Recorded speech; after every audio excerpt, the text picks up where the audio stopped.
So welcome back to the last actual lecture of new content. And then next Thursday, or like in 2 days, we have the exam review. So for today's class, we're going to talk about language models for the most part. But before I go to that lecture, I'm going to just finish up kind of where we ended last lecture, which is on this neural network business and talking about softmax, because it'll be very, very important for language models, you'll see. Okay, so just a quick recap of what the rough story was with these neural networks. The main thing to remember is that a neural network is just a function. So if we do ERM, which is what we always do, all that's going to change is that the function class is now going to contain neural networks. Okay, maybe I go back to this. So that's the main thing that's changed, really. And then there was just a brief discussion, or well, not that brief, it was a bit of a long discussion about why change your function class to neural networks. And the story was something like the features, which are these like layers here. These are kind of like the new features you're learning. And the story was that these new features you're learning are kind of better and like more and more improved features of the original input features. So in the case where you start with like a pixel image, these pixels may be not so useful information, but then as you pass through the layers, you would be learning kind of these more helpful features, such as the picture of a cat's head or the picture of a cat's body and so on. And then you can think of this final layer as being like much better features that are then used to produce your output. That's just kind of like the main summary of this neural network stuff. So just another function to use in your function class. Okay. And then I wanted to discuss this case of the softmax. So we talked about like some special cases of neural networks. So we could represent the linear function that we've seen in class as a neural network. We also talked about how to represent the logistic function as a neural network.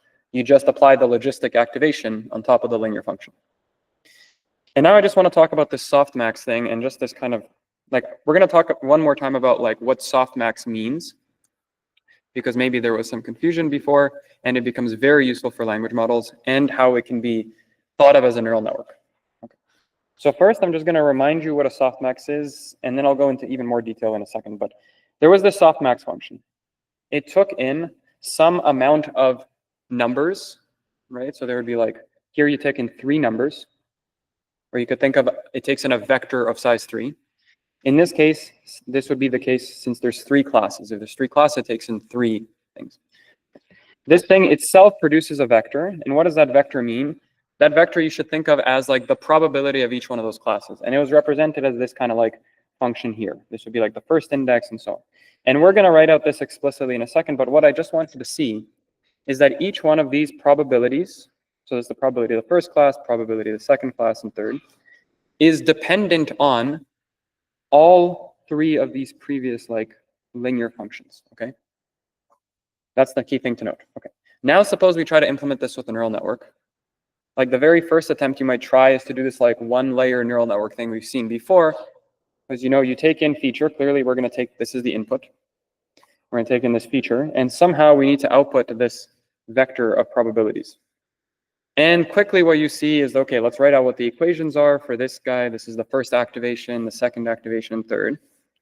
These take in, okay, so they're defined as we saw before. For a neural network, there's an activation function, okay?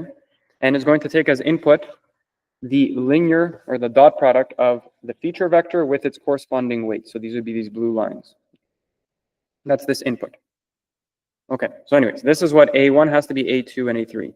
And you can quickly see if you try to map this to what the softmax function outputs, which is the following. It doesn't quite work because you can't depend on the weights of the other kind of, that the other neurons or the other activations use. So this activation cannot use these green weights, and so on and so on. Okay. That's just like the main thing. And it turns out that even if you try to make it with multiple layers, like add more and more layers, you won't be able to do this kind of like implement this with a neural network unless you add this extra kind of assumption, which is that the activations, these activation functions can be different for each neuron, okay? And so we won't get into that, but the point is that even then, if you make this assumption, you end up with like a 5 or 6 or 7-layer neural network to do this, and it looks all very complicated. And so the story is, what we're going to say is that softmax cannot be implemented with a neural network, or the type of neural network we've seen with this like constraint that the activation function is the same for a given layer. Okay. I'm going to add one more remark, which I make again in a second, and I've changed in the course notes, which is I've written activation functions as H, okay? But in general, with these neural networks, you might change the activation function in, like, one layer might use one activation function, another one might use a different one, and so on. But usually you'll use the same activation function for all the neurons in that layer, okay? And so just to like make this distinction, just in the course notes and from now on, I'm going to add a superscript 1 to indicate this is the activation function for layer 1. And this has been changed in the course notes and so on. This is just because, like, yeah, you'll see in assignments and so on, there's going to be questions where you want to use different activations and you get different kind of outputs. Okay, so what's the story? How do we make this thing, the softmax thing work? Because people do end up using softmax, and like we'll see it in language models. So the story is you think of it as this like extra post-processing step. So what you can do is you can have the neural network we saw above and let the activation, maybe I shouldn't have moved this, and set the activation to just be this identity function. So h1 of some z is just z. So really it does nothing, right? So it just outputs what was input. Then you'll find that this neural network will output an activation vector. So this whole layer, we'll call it activation vector 1, as just these 3 linear functions. And then what you can do is you can pass it through what is called, again, this post-processing step, and you just pass this thing through the sigmoid. So then you would say that sigmoid of f of x, which is the output of the neural network, which is just, once again, this vector of 3 linear functions, is now you have this. This is exactly what you wanted with the sigmoid. So you would notice that this indeed match in this equation. Okay. And yeah, so this is usually called like this post-processing step, since it's technically applied to like the output of a neural network. Okay. I want you to think about this like in 2 more kind of, or like in 1 more way, which will be very helpful for, as I'm saying a couple times, when we get to these language models. So I want you to think of what's happening here as the following. So you have this network, right? And it outputs these things become linear functions. So to make that even more clear, I'm just going to change this, in this case, this a to a z, right? Because the z's were these linear functions, and then when the activation function was the identity, it did nothing. So really here you just have z. Okay. And so now you have this network that outputs some numbers, and these numbers can be negative, positive, any value. They're any real numbers, right? They're these linear functions we've seen before. Okay, and you can think of what's happening with the softmax is that you should interpret like imagine the network outputs very, very large positive values when it's very, very confident that that's the class, and very, very large negative values when it's not confident at all. It thinks that's definitely not the class, and then something in between. So basically, large positive means very high confidence in a class. Very large, very, very negative means no confidence at all, or like it's confidence not that class. Okay. But what we want is at the end we want a probability. So what I'm trying to say is you should think of softmax as converting these numbers into some sort of probability. So network outputs these numbers, and now we're going to use softmax to convert these numbers into a probability. Okay. To tell us like how likely does it think it's each one of these classes. And that's what the softmax should be thought of as doing here. And this is what we're going to like think of it as for today. So there's this softmax function sigma. It takes in all of these like numbers. So there's 3 numbers, 1 kind of for each class, and it's just going to transform this into 3 new numbers, which are actually probabilities. So we could think of these like as the kind of alpha terms we saw before. So maybe alpha 1, alpha 2, alpha 3. So this is exactly what this equation was doing. Sigma takes in the output of the neural network, and it outputs this probability. Okay. It satisfies these properties, right, which is that the sum of the alphas, right, the sum of the 3 alphas here is going to equal 1. And each one of these alphas, since it's a probability, is between 0 and 1, some number between 0 and 1. And now I write the definition of the softmax for you and like kind of build it up from the start to maybe give you an interpretation of how it's doing this. So you have this sigmoid, right? It's taking in these Z1, 1, Z1, 2, and Z1, 3. Takes in 3 numbers. Once again, you think of like this number being large, meaning the network is very confident that that should be the class. What does the sigmoid do? Like, what does it look like? Now I write it very explicitly. It looks like this, right? It takes in Z1, Z2, and Z3, right? So you start with these 3 numbers, but like this is not a probability. So how am I going to make this into a probability? Well, the first thing is these numbers can be positive or negative, right? So like the very first thing I'd want to do is make sure that these numbers are all positive, because like you can't have this negative probability. Okay. So the first step I do is make them positive, and one way to do this is to apply the exponential function. And this will ensure that numbers from negative to positive infinity are now from 0 to infinity. Okay, so that's all I'm doing here. But now, okay, so now I have numbers that are positive, but now I have this problem still that they don't sum to 1, and they're not between 0 and 1. Okay, and so the natural way to like make these numbers sum to 1 is going to be, if I want the sum of this plus this to equal 1, what I should do is divide every single one of them by the sum of those 3 numbers. And then when you sum them up, you're going to get something that's equal to 1. And each one of them will be between 0 and 1. So that's all you do in this sigmoid here. Or sorry, in this softmax. Is you literally just have the sum of those 3 numbers. This is Q. Okay. And this is just copied, right, through all 3 of them. It's just, and this is called normalization. You're normalizing by the total sum, ensuring that they become 1. Okay. Yeah, okay. That's all I want to say. So I really want you to think of the softmax as being some function you're taking some numbers from. These numbers are like maybe the predictions of some function, some neural network, and it can transform it into a probability. And this will be very, very important for today. Okay, that's all for the neural networks part.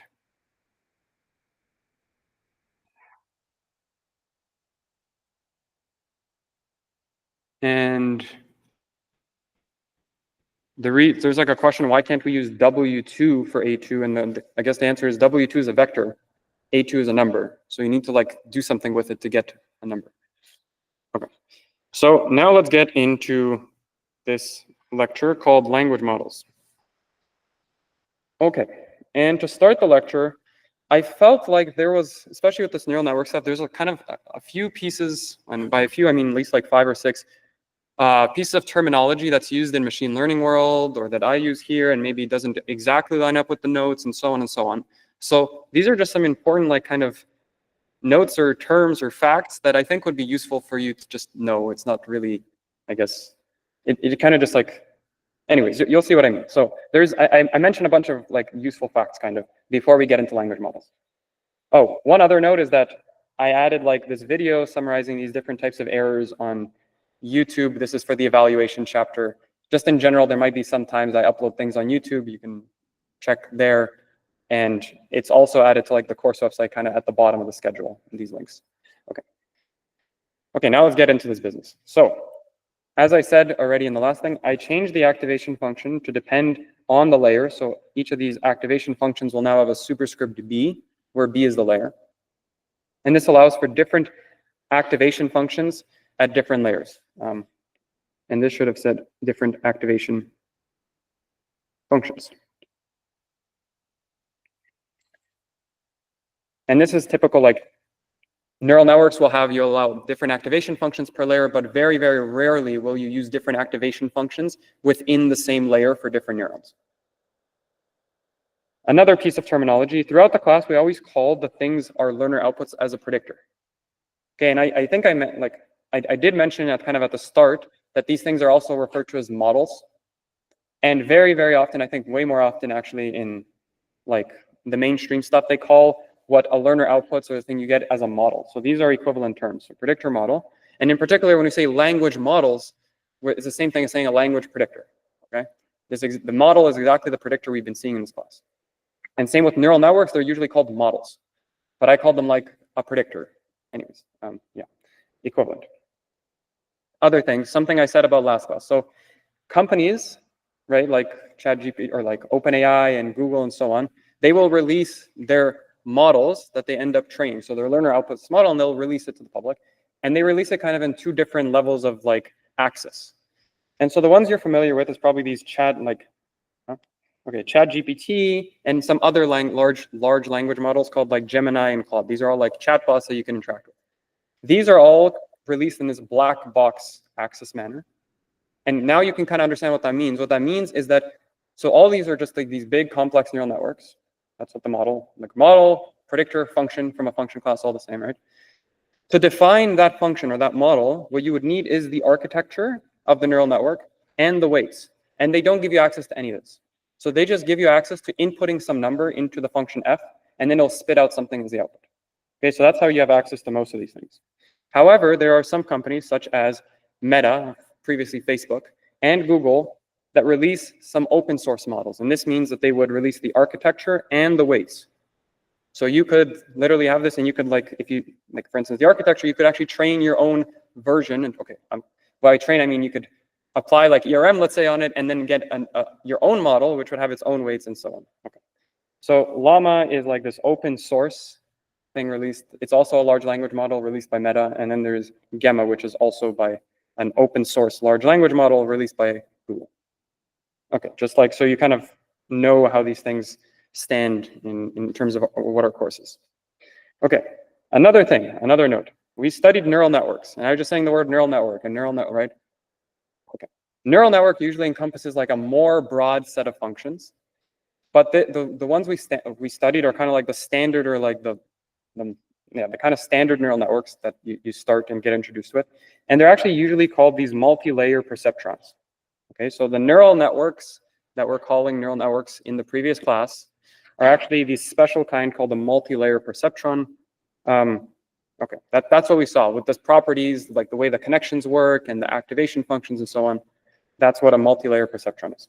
And you'll hear this in the literature, or like if you ever watch videos and so on. So that's what we saw in last class. Turns out there's lots of other types of neural networks, and all they really do is they'll like add extra connections between layers, or they'll like have neurons that can communicate within the layers, and so on and so on. They'll add all these extra like kind of tricks to the standard one you've seen. And they have their own, all their own kind of names. And there's these things called convolutional neural networks, which are usually used for images. So in the last class, we saw us trying to use our neural network for images. Instead, people will actually use this more complicated neural network called a convolutional neural network. For language, and we'll see this today, there's these two common neural networks. So this is kind of old-ish. These are called recurrent neural networks. And the most common stuff that's used now are these neural networks called transformers. And so GPT, ChatGPT, it stands for Generative Pre-trained Transformer. Okay, so it is a neural network, and it's a transformer neural network. We won't get into the details of what a transformer is in this class, but you're going to see how it fits into the picture kind of with these language models. So anyways, transformer, just a more complicated neural network than what we learned last class. And that's what all these large language models use, basically. Okay, more stuff. You hear this term deep learning a lot in, I guess, in videos and online or whatever.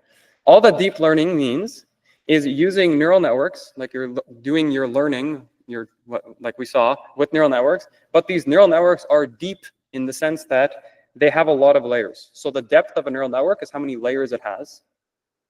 Like kind of after 2015 or so, the neural networks started getting very, very deep in the sense that, so yeah, they'll be in the hundreds to 200s, whatever layers deep. So they're quite deep. And it causes for them to have a lot of weights and so on. Like for instance, ChatGPT, or well, GPT-3. Okay, so that one's like open source, and you know what the architecture and stuff looks like. That one has these 96 layers, and the number of weights, which is like individual W values, is 175 billion. Okay, so it's really big, and that's like from 2-3 years. So right now, these current models, which we don't know the number of parameters, you can almost surely expect them to be close to 1 trillion like weights values. And okay, the biggest open source one is this one called Llama 3, and it's called Llama 3 405B for 405 billion. But it's very likely that the other like kind of better ones like GPT-4 and Claude, Sonnet and stuff have even more parameters. So I just want to mention these are very deep and very huge networks.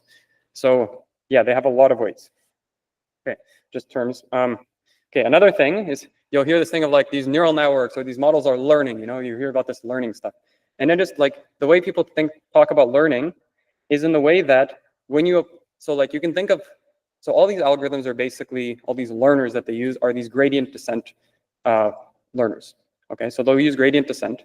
And you can think of gradient descent as being like this iterative process that is learning better and better and better weights, right? So you've seen this in your kind of implementations and stuff.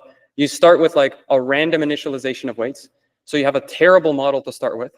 And then every step of gradient descent is in some sense learning a better model. And then eventually, whenever you stop, you kind of get like an even better model than you started. You could learn for longer, meaning iterate for longer, use more epochs, and then you get an even better model and so on. Okay. And the idea is that like we're not ever hard coding any of these weights. You start from some random set of weights. You have no idea what they should be. You're not like going into the network and manually saying, oh, I should set this weight to this, so you could recognize edges in this neuron and so on. This is all done by the network through gradient descent. Okay, and then one final thing. This idea of computing gradients for the estimated loss in a neural network, right? That there is a gradient function of that estimated loss. That set of equations is called like backpropagation, because if you write out those equations, which we didn't do last class, that gradient, you will find that each of them kind of depend on the gradient, or they'll depend on the partial derivatives of future layers. So it's like backpropagating derivatives. Okay, so these are all very like kind of, I guess, big important terms that I just wanted you to see how it kind of placed in our content of our course. Okay, now with all that said, we can jump into what these language models are doing. And as you might expect, since I only have 1 hour to finish this lecture, and it's the only lecture on language models, I'm going to be far from covering everything on language models. And I'm definitely not an expert on language models, but what I will cover is kind of how you can think of at least the current large language models and how they fit into the notation and stuff in our course. Okay. So we're going to be interested in the specific task. So like, what do we care about? Like, what do we want this model to do? We're going to want it to generate text, okay? And that's just like a very high level idea. Like what does it mean to generate text? Well, I have a bunch of examples. So one example is, imagine you input into the model some sequence of text, like once upon a time in a land far away. What you would like it to do is output something, right? Model takes an input feature. So this would be like your input feature. And we'll talk a lot about how you can think of this as a feature soon. But this is your feature vector. And you need to output something, which is your label. And the output should be another sentence, which is like, there lived, for instance, a wise old dragon who loved to read books. So that would be like its output. So it can generate text. You give it some text to start with, it kind of like generates more text. Another example. So this is now answering some question. So the question is, why did the chicken cross the road? It's getting closer to kind of the way you might interact with ChatGPT. Then it will output to get to the other side, let's say, okay? So that's input output. So kind of X is here, this is Y. Great. So I just wanted like a side note how ChatGPT actually works. So in ChatGPT, you input something. So you would input something like, why did the chicken cross the road? And you'd expect an answer. One thing I want to note is that behind the scenes, right, the engineers actually have added some extra text before it. They've like prepended text. And that text, first I'll give it the name. It's called something called a system prompt. Okay. And so this you never see, but it's prepended beforehand. And it's something like, you're an AI assistant trained to provide accurate, concise, helpful responses to you, whatever. You should be very clear and concise and like don't offend the user and so on and so on and so on. There's like this paragraph of telling it who it is, what it should do, and so on. And then you input your prompt. So this is called the user prompt. And they append these two together. So that's what this plus means. And then the model will then produce its output. So this whole thing is the input. And this is the thing you actually input. Okay, then you would get the output, which is like, okay, to get to the other side. And so we're going to kind of forget about this class, but I just want you to be aware that this is actually what's happening behind the scenes. And this kind of knows that it's a AI assistant model and so on. Yeah. Yes. So it's put before every single first interaction, but like once you start interacting, it doesn't get put in for your next thing. So like, yeah. So maybe you start and then you ask another question and so on. It wouldn't keep getting put in. But if you start a completely brand new interaction with it, then every time that's what it starts with. Yeah. If there was a system problem, would it attempt to continue basically automatically what you type in. Yes, it would still continue, but it might not continue it in this like helpful chatbot way. So like if you write, hello, my name is Jeff and I go to school, would it just continue writing stuff from the perspective? Yes, well, it will continue writing from what we will see is from what it saw in the data, because it'll have seen these sentences in the data. What is the data? It's going to be everything that's on the internet. So whatever is like the most likely output, and we're going to see most likely what that means, but like whatever is most likely to have come next based on what we saw on the internet is what it'll fill in with there. But then if you prepend it with like, you're this AI assistant and so on, then it's going to be like, oh, this is what's most likely given that I'm an AI assistant to fill in this thing. And that makes quite a bit of a difference. And you can like, yeah, there's a lot of power in these system prompts where you could say like, oh, you're this like tyrannical person, whatever, give me like most blunt and direct responses you can, and then that would make, and there's a lot of time spent by people at these companies picking the best kind of one that gives the best kind of responses to you. Yeah. Like writing a system prompt to this hard coding into the network, would it like take a lot of computation process and additional dialogue? Yeah, so this is a great question. So the question is like, why write this instead of like, train the network to be like this? And they try to do both. This is kind of like your patchwork on like, so you train this network. Well, I guess we won't really go through the steps of what training looks like, but I can give you a high level intuition. And I shared some extra videos again on the website. There's like this like intro to LLMs one. That one is quite useful. It's by this guy named Andrej Karpathy. And it gives like an overview of really how the whole pipeline works in terms of like engineering and building these things. But what you'll see is that they train on the full internet. And then afterwards, they have this thing called a pre-trained model. And then after that, there's a step called post-training, which they like kind of have very specified set of data, which is like kind of like what the interactions should be like with users. And this is called like you're kind of nudging the network or like fine tuning it to act in a certain way. Same kind of training process, but now with very specialized data. Okay, and then if after that you still don't get kind of the behavior you want, you could invest in much more time getting more specific data to show it examples how you would want it to behave, or you just write a prompt that says, okay, I know you behave in this bad way, whatever, but like don't do this anymore, and then it will nudge the network kind of to avoid that kind of behavior. And if you write, people will write like very strong things like you should never ever ever use the word I will delve into, because they used to use this thing, and this is actually like a real thing. Well, now they'll write, people like at these companies will write these systems prompts saying like, stop using, let's delve into whatever you asked. And then like now 90% of the time it'll stop using it, but sometimes they'll still use it anyways. So like, yeah. So this is like your kind of like your patchwork to at the very end if things didn't go so well with the fine tuning business. And then there's one more step called this RLHF stuff, which I'm not going to even mention, but that's like reinforcement learning with human feedback is this term. Okay. All that being said, what I haven't done is I haven't like formally defined anything yet. All I've just given you is kind of like what the behavior kind of looks like and roughly how to think of it as input and output, like we have seen X's and Y's in this course. Haven't told you how to generate data, haven't told you what the function looks like and anything. So now we take the next step, which is there's multiple ways to do this thing of like taking input and outputting things. And we're going to study like one specific set of models, which are called these like auto-regressive models.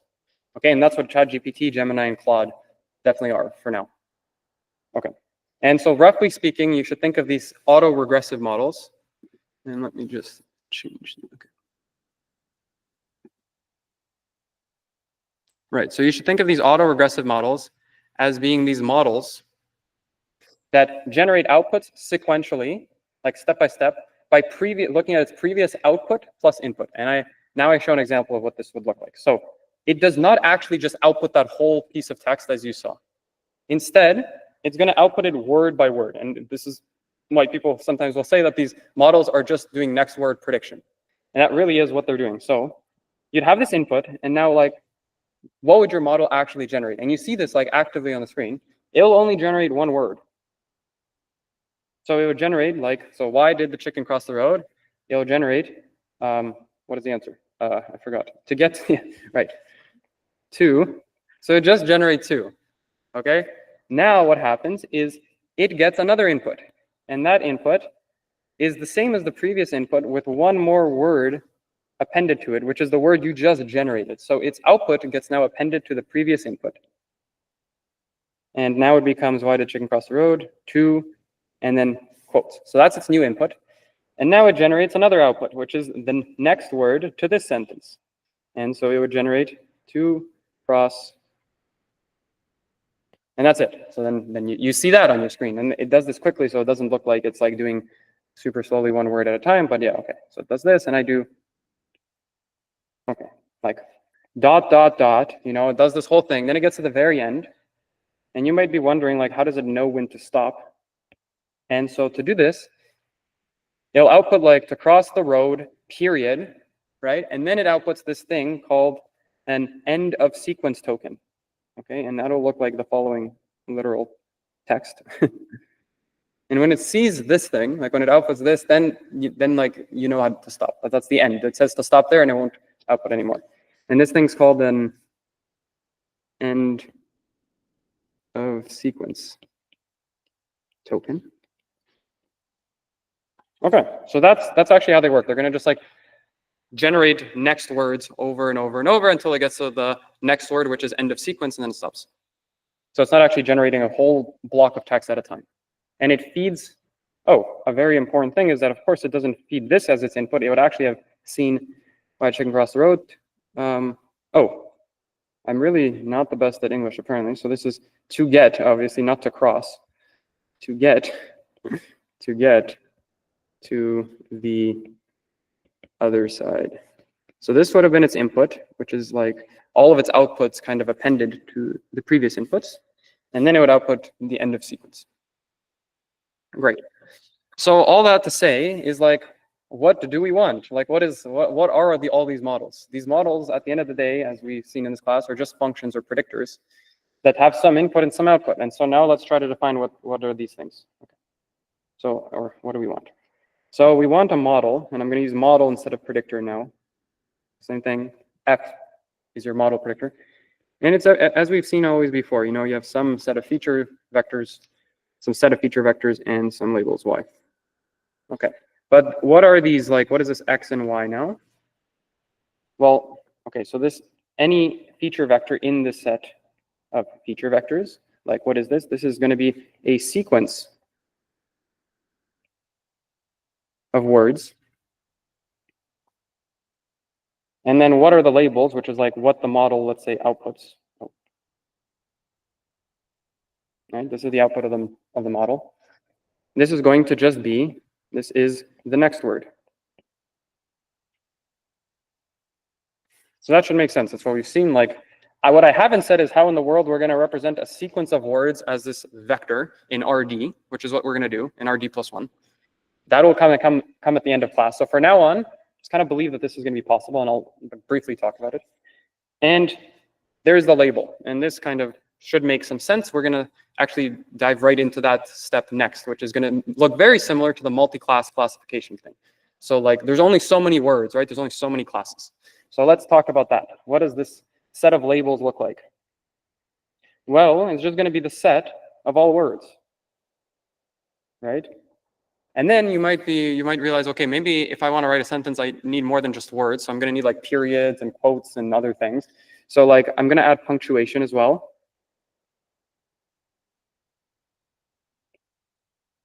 Okay. And I just use the end of sequence token, so I'm going to need to add that as like a special piece of text. Okay, and there's going to be one more piece of special text that we're going to need to know, which is this like padding kind of thing, which says that there's really no words going here, and we'll see why in like soon. Okay, so this is like this should make sense. There's this giant thing of all the like kind of classes or labels that you might use, which are like words plus punctuation plus so on. These are all the things you could predict as next words. Okay. So we're gonna need to change some things. So first of all, it doesn't make sense to call these things words anymore, right? These are more than just words, and so people call these objects tokens.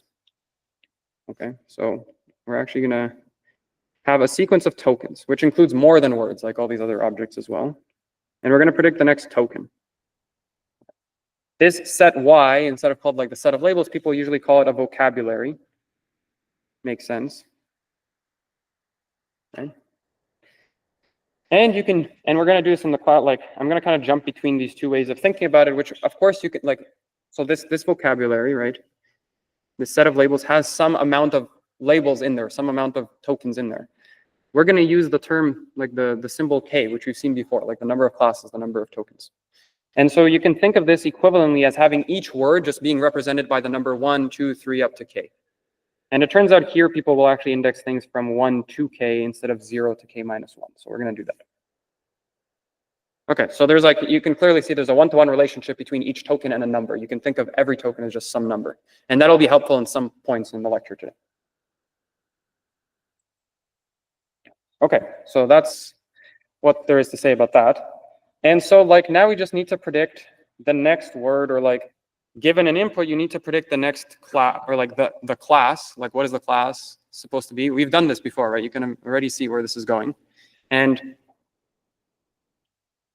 to do this, like, guess what we're going to do? We're not actually going to predict the next class, but instead we're going to do it through this, like the same process as we saw before, which is we're going to predict the probability of every class and then pick the one that is the most likely.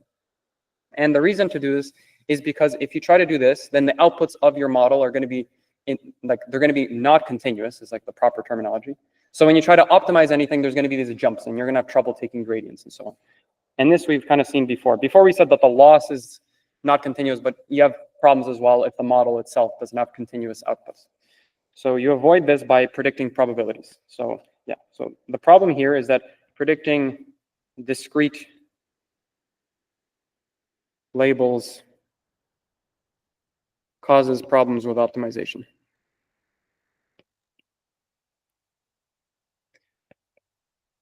Okay, so instead, we do exactly what we've seen already in the course, which is to predict probabilities. And okay, I'm not even going to write, but like you're going to predict a vector of probabilities, okay? You're going to predict the probability of each next token. So to save on some time, I'm not going to write that whole text that I have in the other version of the notes. And so instead of wanting this as our model, we're going to want a model that outputs probabilities instead, really. So if we get that, okay, maybe I will write the thing. So like, so our goal will be to predict the probability of each token, right? And then if we can do this, then and then we can pick the token with the largest probability. Or we could use some other method to pick it, which we'll see as well a little bit. But this is the idea. If you can just predict the probability of each next word, you can just output the word that's most likely. And this is really what's happening in these models. Okay, so instead we're going to want some different model. So we're going to call this a different model, fprob. It's the one that outputs probabilities. It's now going to map from x to not y, but y prob. And prob is going to be a more complicated space. So now you have fprob here. And we just use tokens from now on. Okay. Right. And so now this like label space or set of tokens is no longer a set of tokens, but it's going to be this set of probabilities. And what it looks like is it's going to look like the thing we've seen before, right? It's going to have a number between 0 and 1. So that's this closed interval between 0 and 1, right? For every one of the possible tokens. So there's k tokens. So it outputs this vector of k numbers. Each number, like each index, represents the probability of that corresponding token. So notice this very close similarity to what we've already seen. And unsurprisingly, we're going to use the softmax to help us achieve this probability kind of output. And this is why I emphasized it in the start of the class. Okay, at this point, I briefly answer some potential questions.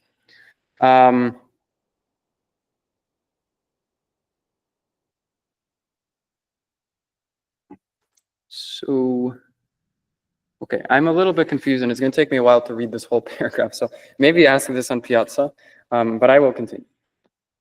Okay, so we've got to, I will explain this image in a second. Let me push it down. But we're gonna make this thing, right?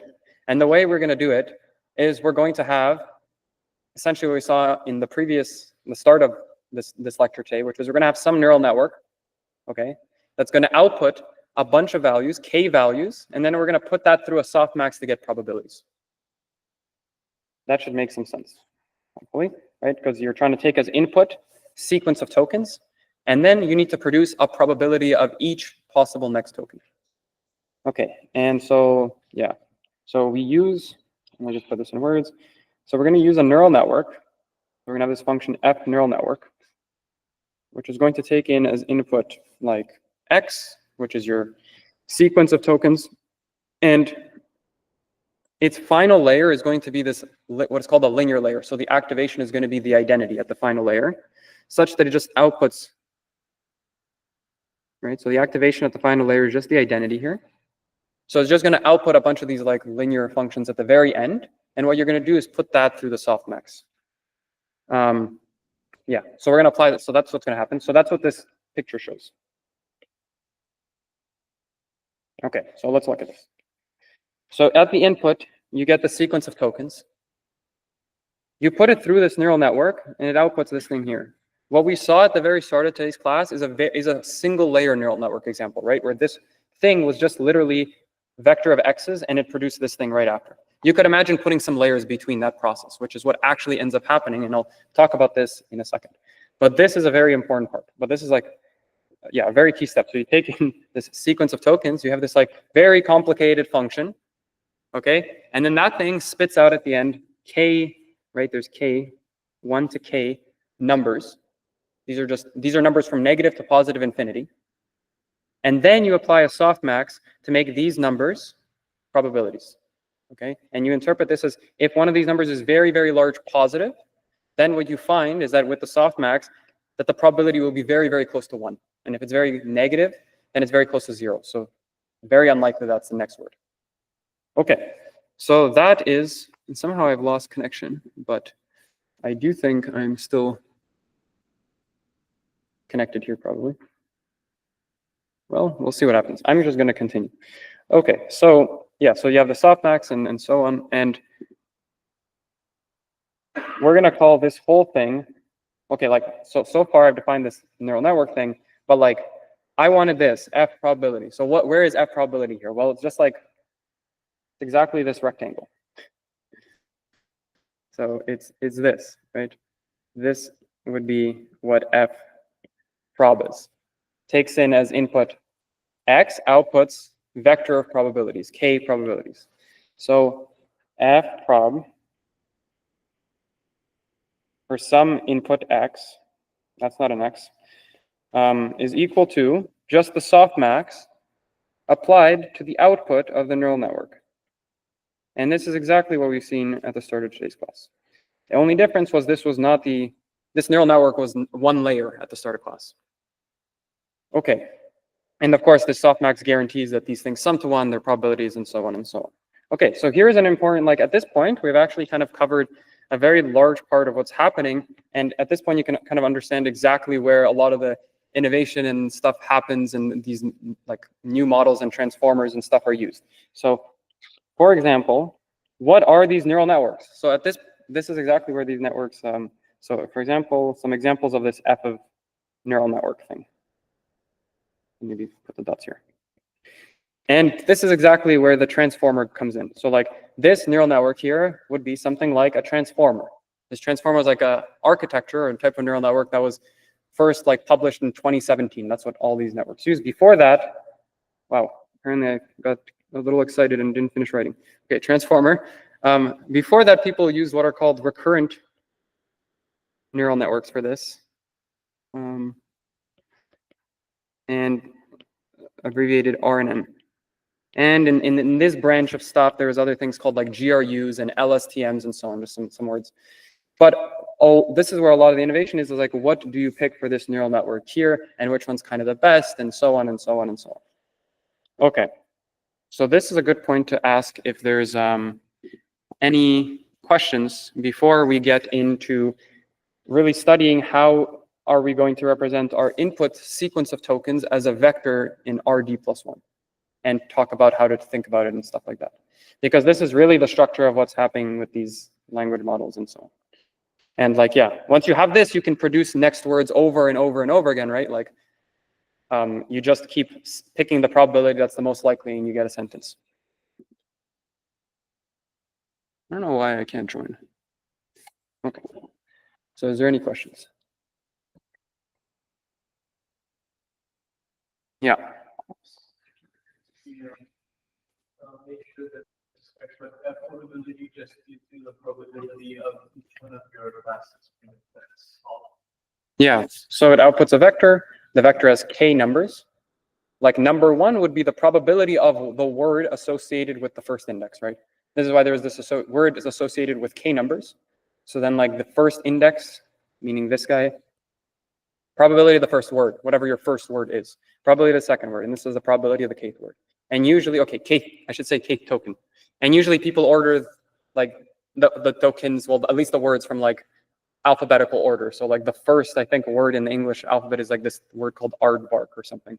And then the last one, I forget. I think it's literally like 3 Z's. It's like zzz, like you're sleeping or something. Apparently these are words. So yeah, and there's a lot. There's like over 100 or so 1,000. And we're going to talk about, there's some trickery that people do where they don't actually use words as their token, but that comes at the very end. Okay, so I seem to be able to rejoin, which is great news. And now we talk about how do we represent X?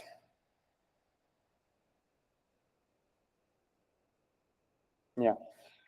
How to represent X. Oh, wait. How to represent not X. X is the thing we want to get, right? How do we represent a sequence of tokens? I'll give this sequence of tokens a variable named S, so it has not been changed to X yet, S. And we want to make this S as a vector X. And this has a kind of a nice interpretation, which we see a little bit later. But okay, how do we do this? So first of all, let's look at what the sequence looks like. So I'm going to write the sequence, right, as this S. And I'm going to break up the sentence into like a tuple of tokens, yeah, in a tuple. So for instance, formally it's going to be like there's going to be a V1, which is like your first token. There's going to be a V2 up to your last token, which will be like VC. Okay, so let's say we have these C tokens. Do I have this? No, I don't. So, wait. Yeah, okay, I don't. So, example, if you had the sentence like, why did the chicken, okay, and there's more to it, but I'm not going to write out all the rest of the sentence for the sake of time. What you do is you store it kind of in this tuple like this. Why? So you can see this is equivalent. This is just so I can index things a little bit easier in a second. So you'd have this.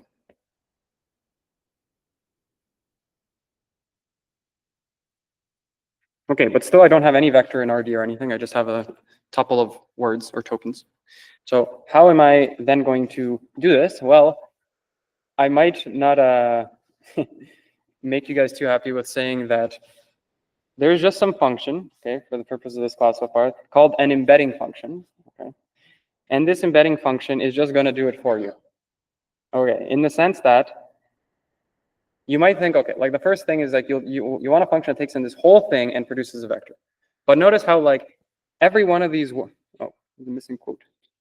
Every one of these words is coming from the same vocabulary. Every one of these tokens is coming from the same vocabulary. So it kind of makes more sense to have some vector representation, right? That's what this RD space is, some vector representation of every word. Then you could map every word to some vector representation, and then maybe concatenate all those. So that's what actually ends up happening. So in particular, you're going to have some function, this is called this embedding function, that's going to take in tokens. So from the space Y, this is the space of tokens, every one of these, right, is an element of Y. And it's going to do this for you. And there's a lot of details about how to do this and ways to do this and so on. And I briefly mentioned at the end, but I will give you like an intuition of what it might mean to map a word into a vector also in about maybe 15 minutes. But for the purpose now, imagine you have this embedding function, which maps, once again, token to vector. And we're going to map it to space RD prime. Okay, this thing has a special name called an embedding function.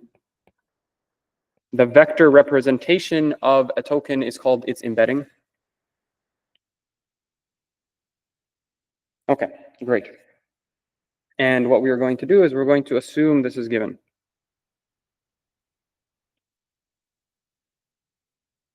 Okay, so I'm just going to tell you how we would use this first, and then I'm going to talk about thinking about what it is and stuff in a second.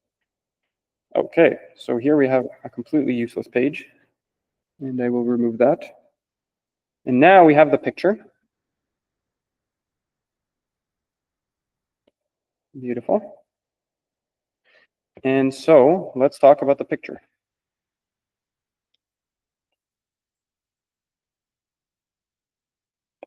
Okay, so what's happening here?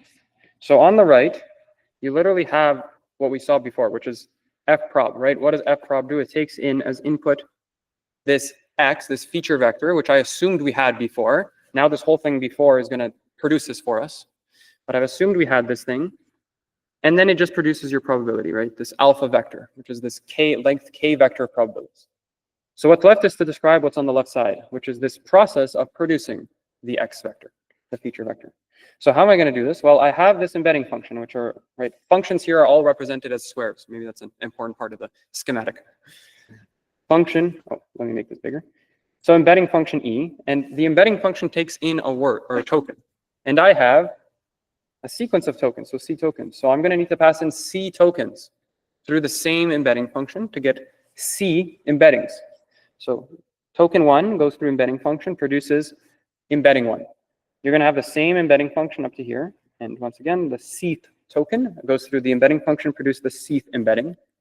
Now you have these vector representations of every single token. And then what you do is you concatenate them. And then you add a bias, because the x has to have a bias. And then you pass that in through your fprop, which is the network we're going to use.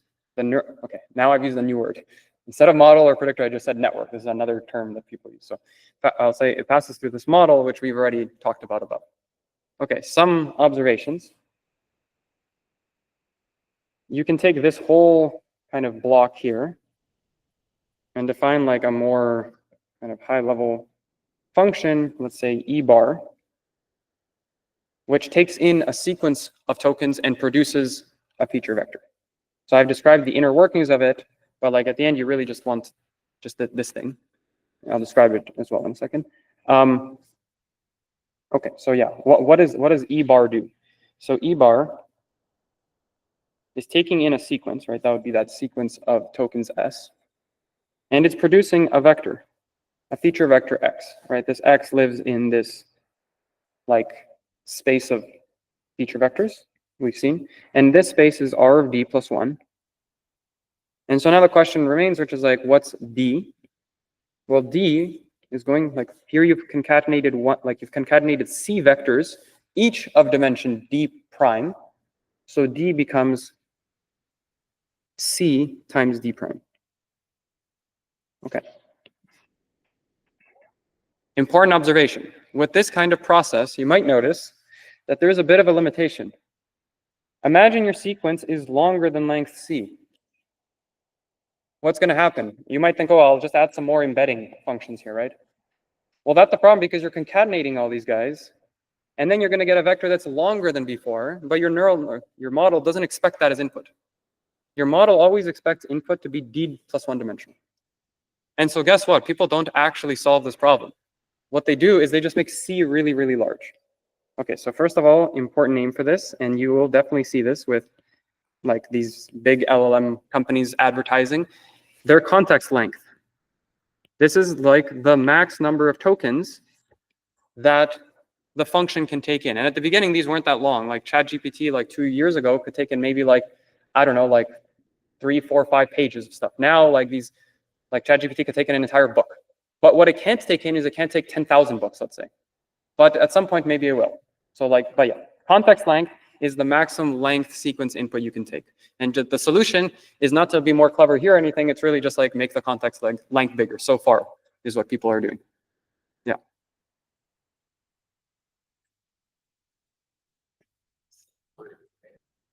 V is a single word or token, really.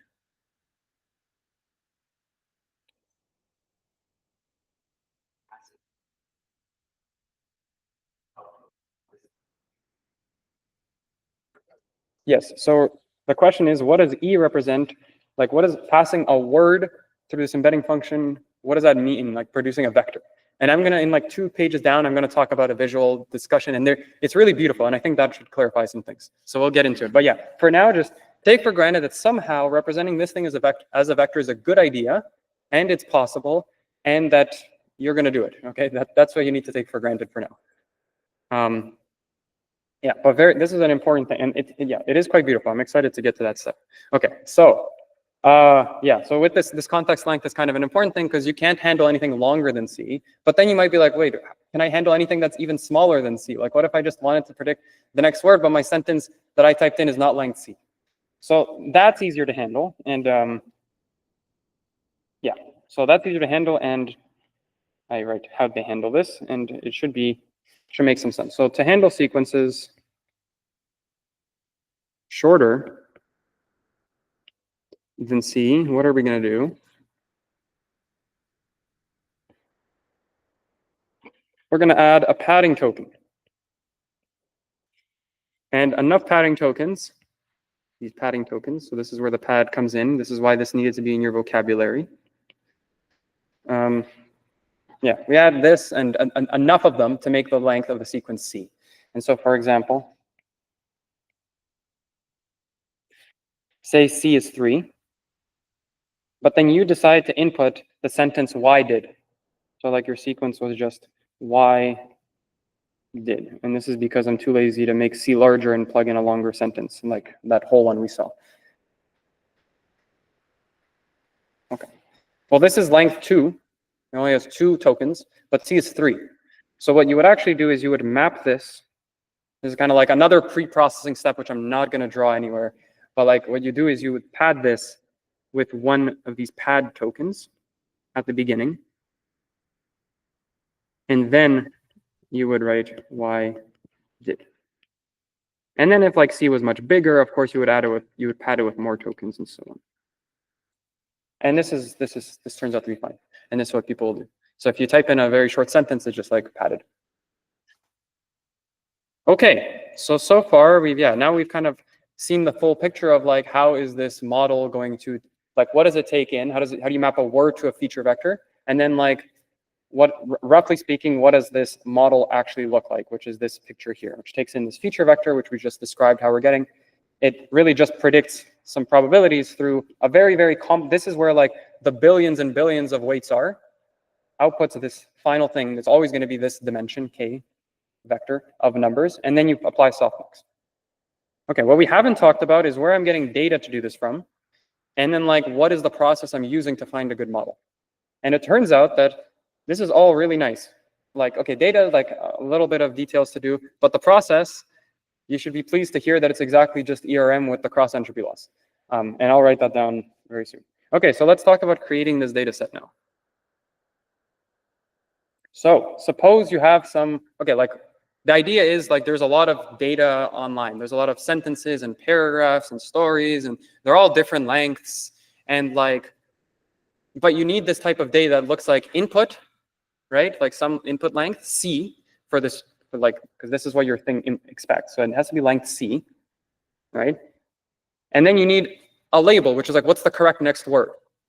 But like, that's not really what your data looks like, but you can like augment it or modify it, which is what we're going to do right now, to make it look like this. So suppose you have this long sequence. So it's not length C, it's even longer. Like maybe this is like a book. You just literally put every word in the sequence, it's the whole book. So what you will do is you will break this sequence up into a bunch of like data points to train on, or for your model to learn, for your learner to use. And how you do this is the following. You're going to take this first word, first token, and you're going to call it like your first sequence that you're going to use for your data.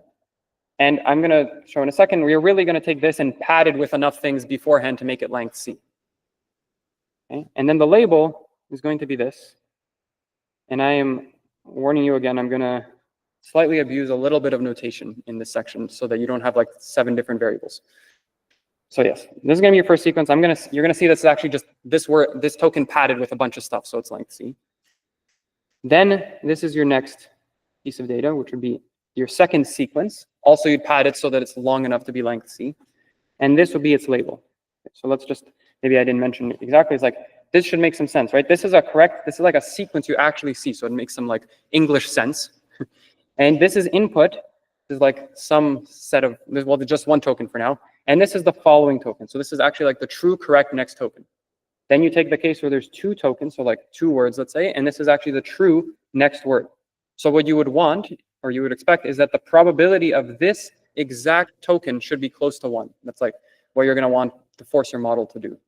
Right? So this is, we're going to map this S in a second to X's using that embedding function. So these are going to become kind of the X's. And then I just do a couple more. So like at some point you get to the case where now you're all the way up here. So you actually have a length C sequence. That would be like the SC sequence. And then you just use the next word or next token as the label, YC. And then what happens is then you start like doing this kind of shift. So if you want a length C sequence after this, you then don't use the first token.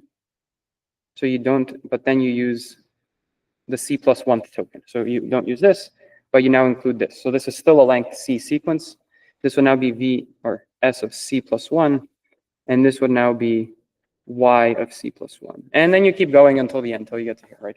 So like one long sequence can produce a lot of data. And this is really what happens. So this is like how people ended up with a lot of good, well, I don't know about good, but a lot of training data from the internet. They're just doing all these next word prediction, next token prediction. Okay, so now just, do I have this? Oh, wonderful. This saved me some time. So for example, this is a very short example. C is 2. Now imagine my sequence is this, so very short. This is clearly not a book. You have this sequence. And then like S1 would be, you take this first guy here, and you pad it with one thing so that it's length C. So now I'm abusing notation here. I'm calling S1 this S1, but here I've already padded it, okay? So this is your kind of your input sequence, and now your output would be Y1, which is did. That's the next word for Y. And then next kind of data point 2, is Y did. So that would be taking Y did as input, and then your correct next word is the. Okay, and of course, you're gonna have lots and lots of sequences from the internet, and so you repeat this process for all the sequences you have.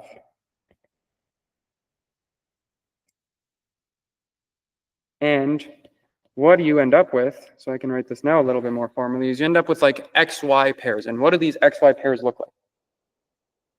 So X1, you should be not surprised, is you're going to pass it through this E bar embedding function, right? Which is these K embeddings, each one taking in a single token from S, takes in S1.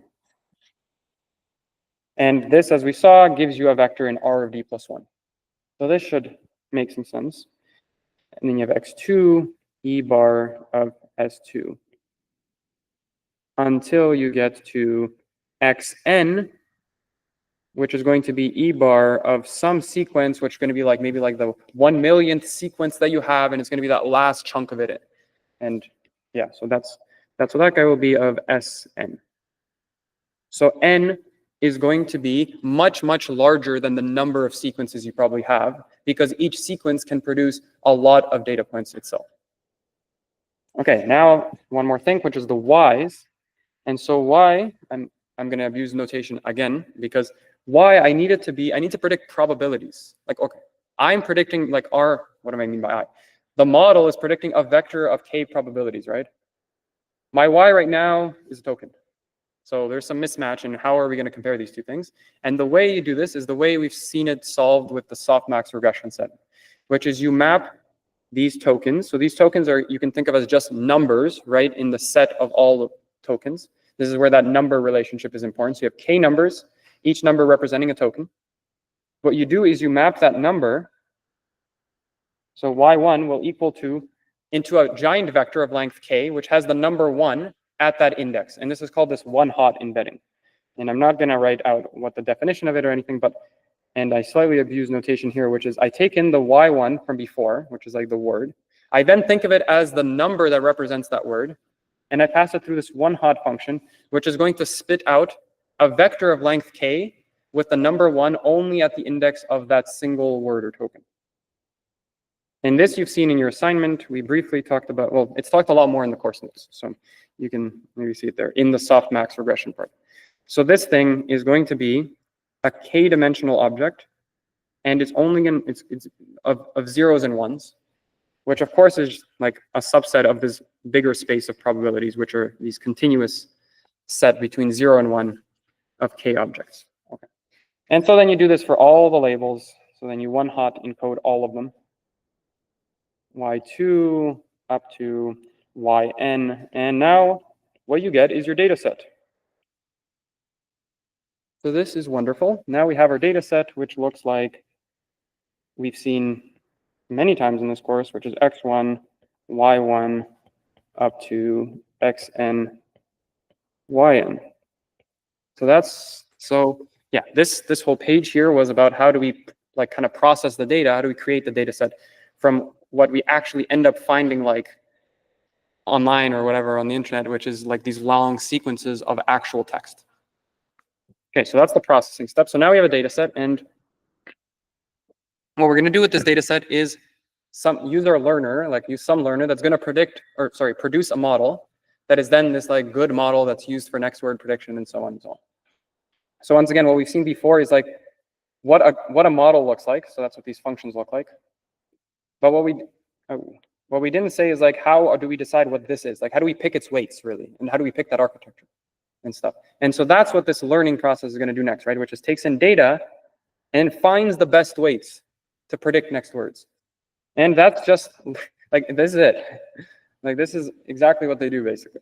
So they have this thing called a learner, but it's really like this long, like, well, it's actually not that long. Like you can implement in like 200 lines of code, like these transformer models.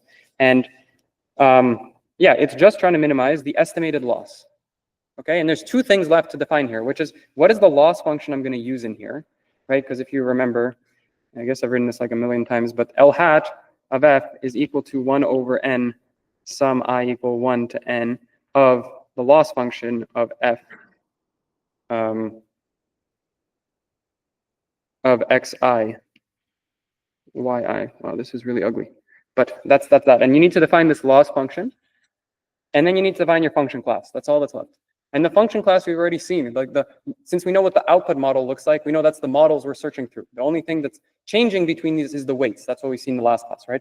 So the function class is all the functions that look like input feature vector to y probability, right? These functions are of the form softmax applied to f neural network. And all that we need to do is find the neural network. So this is a class of all neural networks. And what you'll do is you'll fix an architecture. So they'll fix some like transformer architecture with like 96 layers and has this many neurons in each layer. And all that's left to do is choose the weights, choose all these weight matrices, all those values. And so that's where the optimization problem lies, in just finding those, as we've seen like in the last class.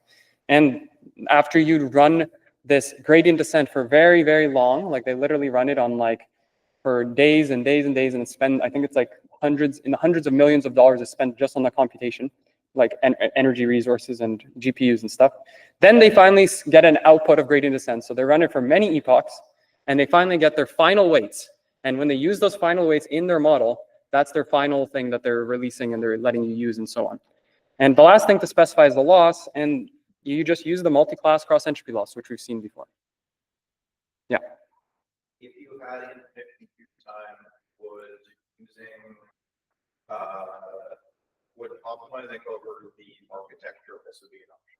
And would that Yeah, so definitely optimizing over this is an option. And I briefly talk about the core, like there's this like, why are we only optimizing over weights and not architecture? Like you can't just do gradient descent over architectures. Well, usually things in architectures are not like these nice continuous variables. So like you can't just like nicely do gradient descent over the number of neurons. Because if you change the number of neurons, you get a very like, you basically get this discrete jump on like what the output of your function would be. And so it's not continuous. So the way they do this optimization over architectures is the way we've done optimization over architectures, like, okay, we've done optimization over polynomial degree before, which is you actually train as many architectures as you want, you train that many learners, okay, you use that many learners, which each of them output their own models, And then you compare all those and kind of pick the best one. So this was probably done. They probably tried like some few different transformer architectures of maybe like 96 layers, maybe another one with like 100 something. And they probably didn't do that many, maybe like 20, 30, whatever. And then they evaluated this on like some test set thing and then probably picked the kind of the best one. And maybe after that, they then chose to train that single one for a very, very long time or something like this. So yeah, this fixed architecture, and this is called, like, if you search over architectures and stuff, usually this is called like hyperparameter tuning, where the hyperparameters would be like number of neurons or number of layers or something. Yeah.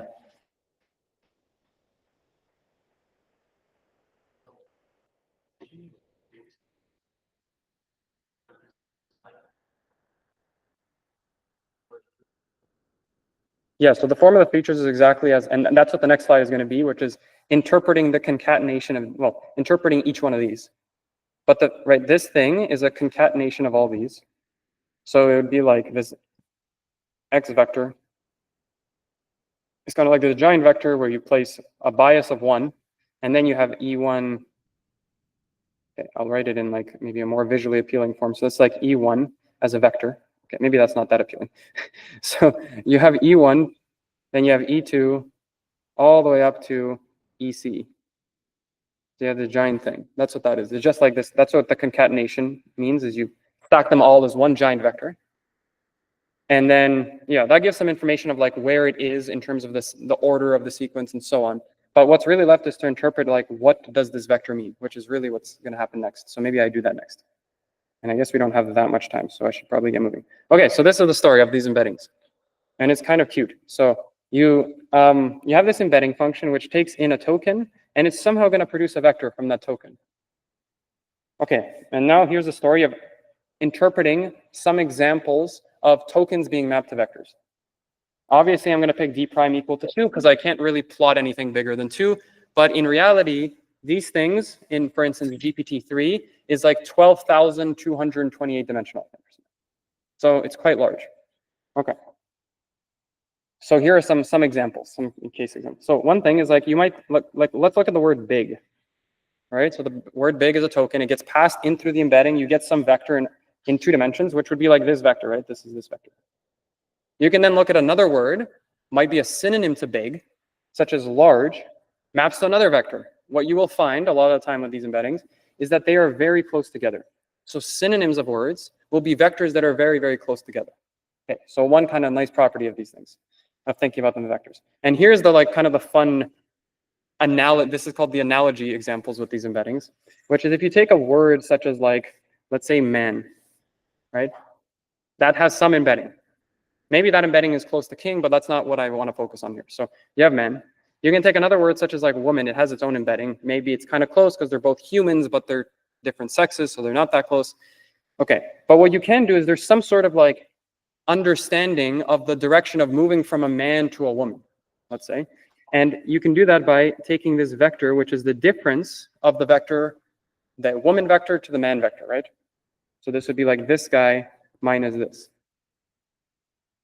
You get this direction, and now you could think, okay, naively, like, I'll take another, like, maybe male figure, such as a king, and then if I take this vector, and I just apply that vector to king, what you actually end up finding most of the time is you end up with, like, something that resembles the woman version of, I guess, a ruler or whatever, as the queen.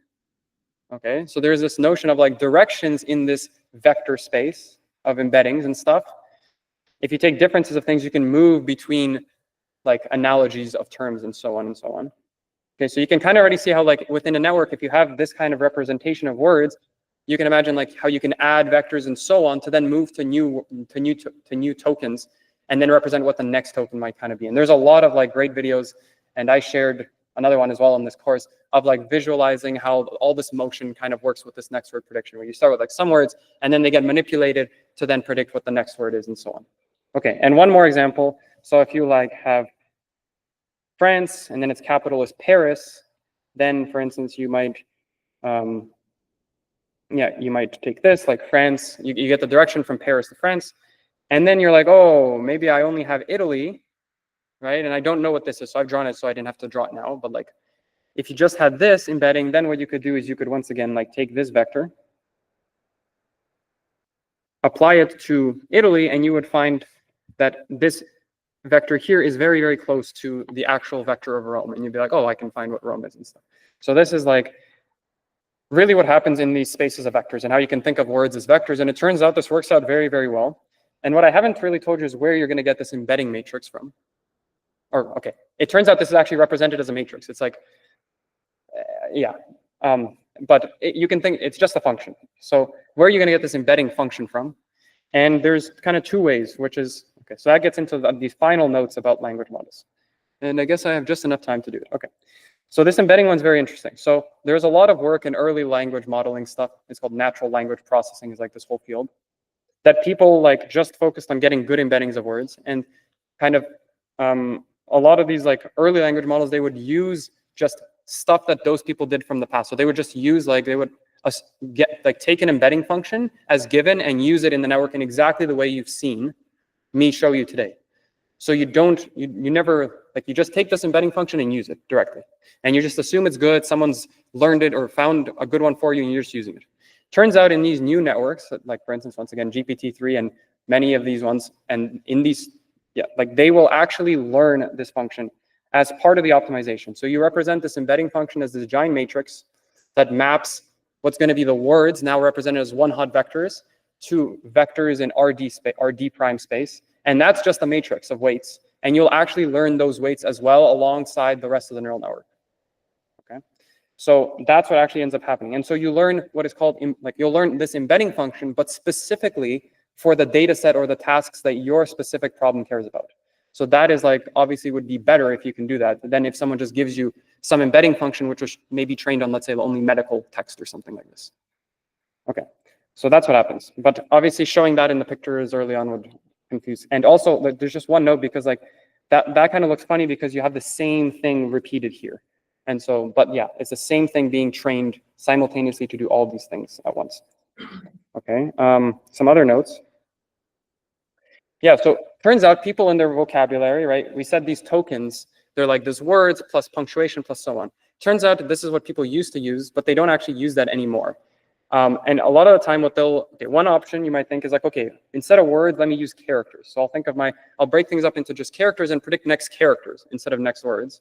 That turns out also not be as good for various reasons. And instead what people do is they don't use words or characters, but as their tokens, they'll use sub tokens or sub words. It'll be like a chunk of a word or a chunk of another word or like a word with a space and things like this. And this turns out to actually be the best. And it's, I honestly don't know enough to explain why, but this is what people end up using now. So, and the process of choosing what your tokens should be, there's these other functions called tokenizers, which will do this mapping for you. And so there's like a lot of these that you can just take off the internet. Okay, two more things. Turns out this most probable word is not always the thing that's chosen. So actually, you don't always just pick the one that's most probable. What you'll do is you'll take like maybe the 100 most probable words, and then you'll sample from that distribution that the probability then defines. And so like you would then be okay with outputting any of the like next 100 most probable words. And there's like some term called a temperature term, which allows you to tune kind of how like risky you are with how the words you'd output. Okay, that's this point. And then the last one is, I think this is a nice way to close this kind of whole course and stuff, is that there's this large language model stuff. So large really just means the neural networks have a lot of weights. So for instance, GPT-3 has 175 billion weights. Newer models like for GPT-4o and Claude and stuff, we don't know how many weights they have. They don't release this information. The biggest one we kind of know this information for is that Llama 3 405B has 405 billion weights. And here's the interesting last thing, which is that the human brain, you could think of like there's neurons in the human brain and they have connections between each other, and you could think of those connections as weights. And the human brain has about 100 trillion connections. So you could think of 100 trillion weights. So we're getting close to like the number of connections that a human brain has. And I don't know, just like it's fun to leave up there. A lot of people be like, oh, now maybe at that point we reach AGI and so on and so on. So we're getting close to getting that size of network soon. Okay, that's what I ended with for this course. Thank you.